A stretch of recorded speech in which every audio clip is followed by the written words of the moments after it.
The resurrection of Jesus Christ from the dead was the greatest miracle of all time. Paul put it this way in Ephesians chapter 1, verse 19 and 20. He said, "The exceeding greatness of his power towards us who believe, according to the working of his mighty power, which he worked in Christ when he raised him from the dead." Paul said in Romans 1 and verse 4 that Jesus Christ was declared to be the Son of God with power according to the Spirit of holiness by the resurrection from the dead.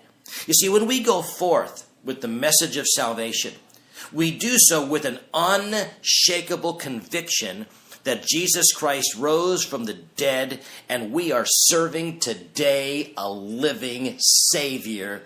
Glory to God.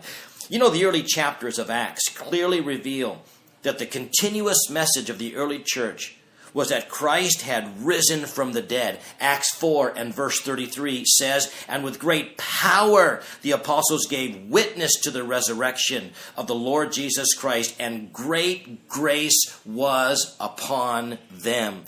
You know, this truth, the resurrection of Jesus Christ, sets Christianity apart from all other world religions. All the founders of the world religions are dead, but Christ is alive. Well over 500 people saw him after his miraculous resurrection. And we introduce people to the one who triumphed over death, the one who imparts resurrection life to all who believe. Friends, never forget this. We serve a risen, living Savior, one who by the power of the Holy Spirit quickened his mortal body and brought him forth from the grave, defeating sin, death, and hell on our behalf. We go forward in the power of his resurrection. And may God take his word and encourage you with that truth today.